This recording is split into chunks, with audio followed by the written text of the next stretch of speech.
Hi, Dr. Reagan Robertson, CCO of Productive Dentist Academy here, and I have a question for you.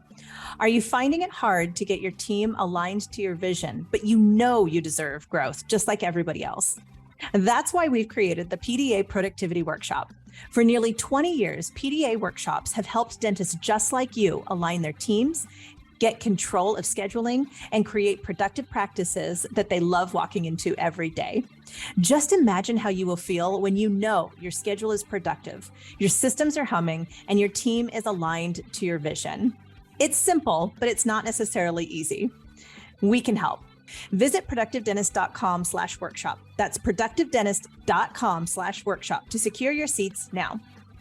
A small change in EBITDA can make a huge change in what revenue comes to you as you begin to exit dentistry or you're no longer a part of it.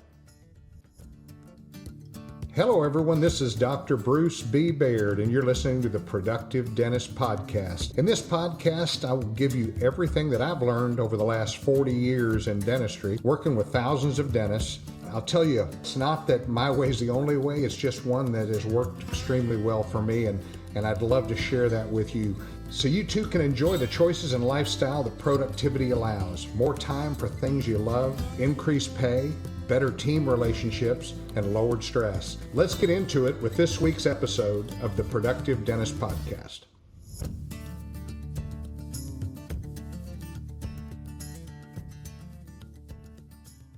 Hi, this is Dr. Bruce Baird with the Productive Dentist Podcast, and this is part two of a conversation, and I don't know how many parts we're going to have until I guess I get finished talking about it, but that might be 2 parts or it might be 5 parts. But in the last podcast, for those who listened to it, we talked about those dentists that are, thinking about selling, or the dentist who doesn't like dentistry and is selling, and certainly understand that. I just wish for those docs they hadn't had to go through dental school to figure it out.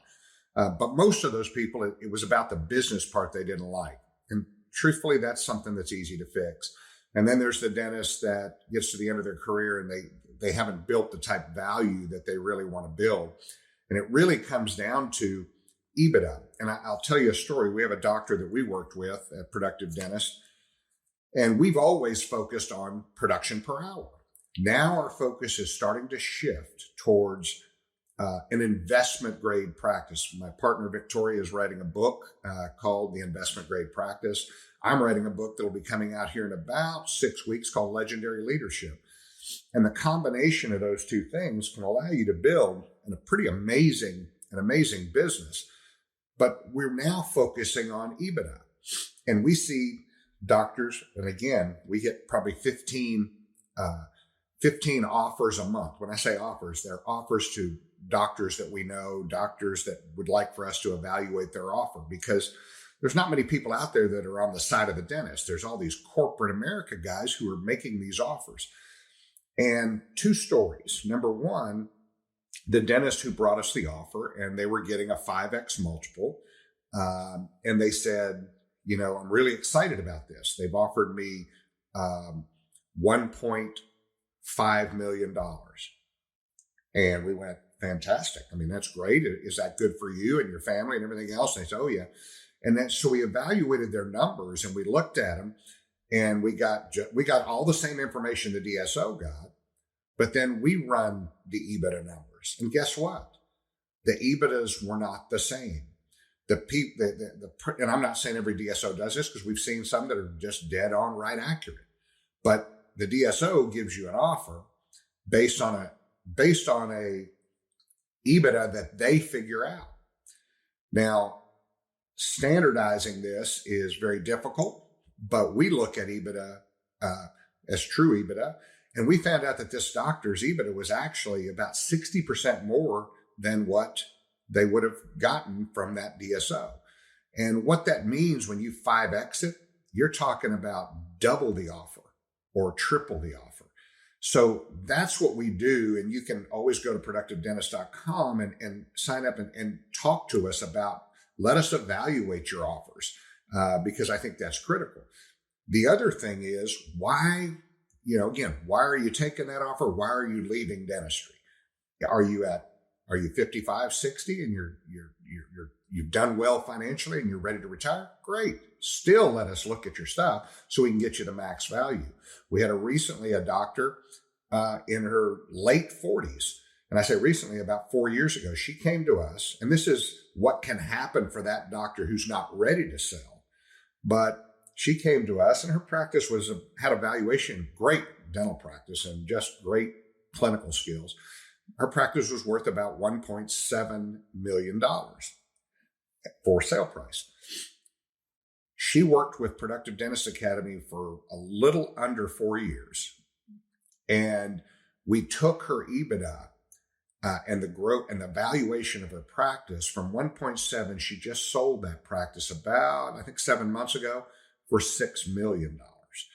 So if you're in that time where you're like, okay, I'm not quite ready to sell because I haven't really planned financially for my future. I haven't really planned the way I really thought I planned. I was so busy going to CE and continuing ed and learning all of the new techniques and new technology. And now I've come to this place in my career where I really need to, what we say in Texas, make hay while the sun shines. That's where Productive Dentist Academy can make a huge difference. And we can help you grow that. But the things that I'm telling you here, these are the things that you need to be aware of. You need to know that, on the one hand, you may be getting an offer from someone it's not your true EBITDA. And most dentists, bless us, but we don't have a whole lot of business sense. I mean, I'd say 5%. The 95% just love being a dentist and they're working hard and everything else. Let professionals look at it. One of my really good friends and who now works with us, David Porritt, Dr. David Porritt. David is got his doctorate. He worked with me as CEO of the Compassionate Finance, but David, after he left Compassionate, went and got his doctorate. And his thesis was on job satisfaction of a dentist in a DSO. Amazing information. But he was also part of a DSO, a large DSO, where they were making offers to people. And so he evaluates most of these offers and is able to look at them and compare truly apples to apples, oranges to oranges. And that's really what you need. We feel like we're making this change in direction. It's not really a change in direction. We're going to continue to help people increase their production. We're going to continue to help teach people to communicate better and communicate in different ways that lead to success. Continue to teach people how to become better leaders in their business. But this is the one thing that now we can look at your practice and we will know your EBITDA every single month, meaning you'll know if your EBITDA is growing, you'll know if your EBITDA is going down, you'll know, and when it's time for you to sell, when you look at it and say, because as EBITDA goes up, guess what happens? The multiples go up. If your practice is doing $1 million, you're going to get a different multiple on your business than if your business is doing $3 million.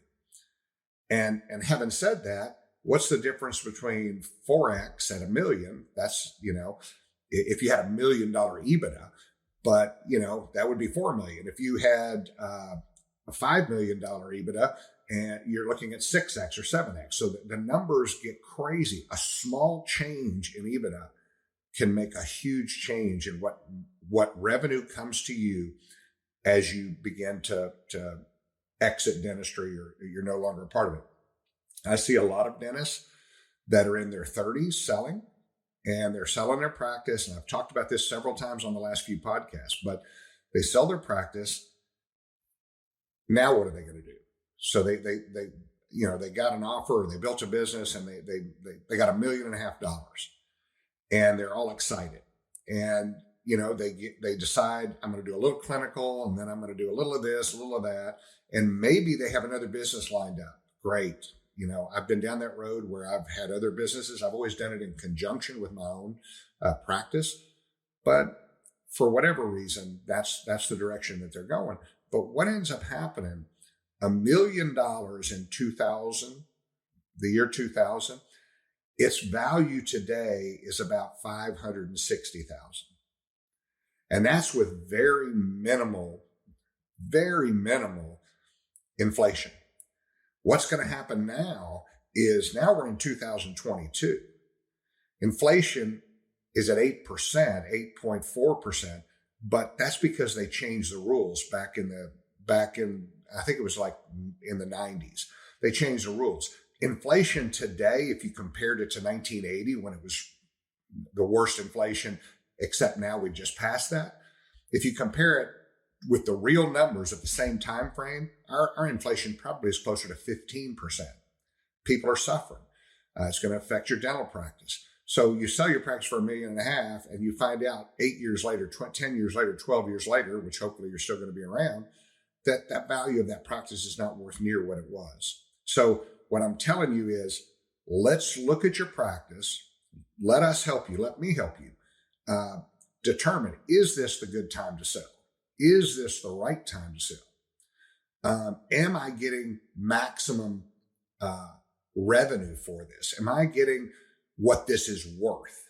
What it really truly is worth? Or am I getting what a DSO is willing to offer?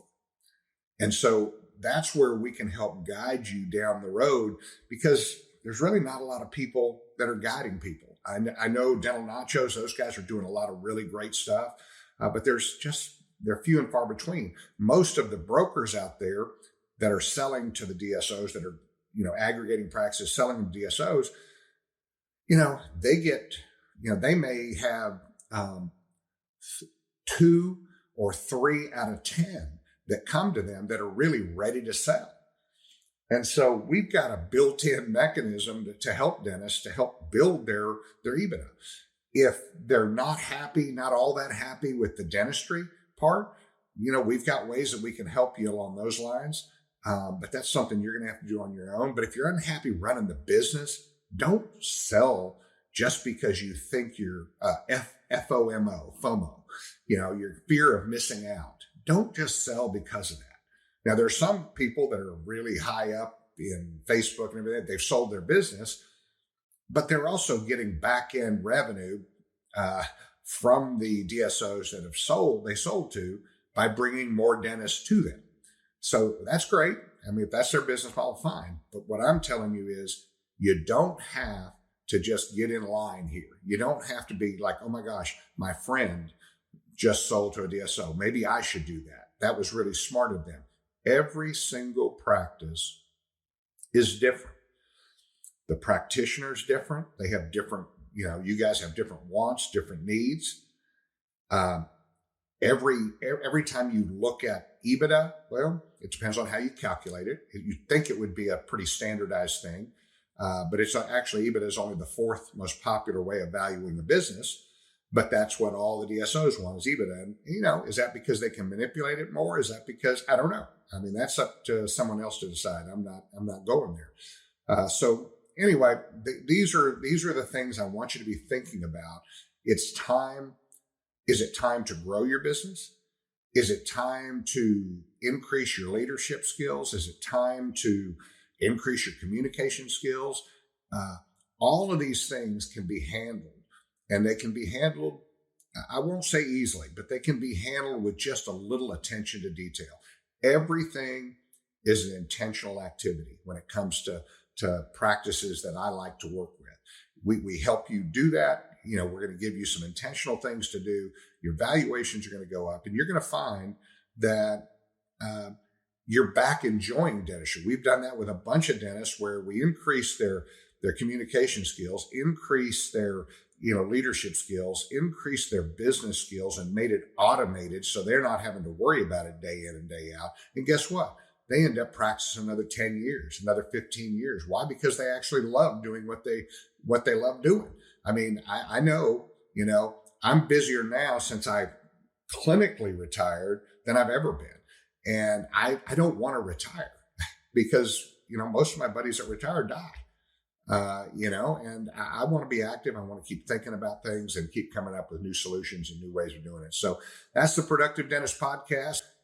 Please tell your friends about us, and I look forward to our next time. You can go to productivedentist.com and ask questions. You can send me a message at bruce@productivedentist.com. I'm more than happy to reach back out to you. I don't type fast, but I will reach back out to you. So again, look forward to next time. Thank you for joining me for this episode of the Productive Dentist Podcast. If you found this episode helpful, make sure you subscribe. Pass it along to a friend. Give us a like on iTunes and Spotify, or drop me an email at podcast@productivedentist.com. Don't forget to check out other podcasts from the Productive Dentist Academy at productivedentistpodcast.com. Join me again next week for another episode of the Productive Dentist Podcast.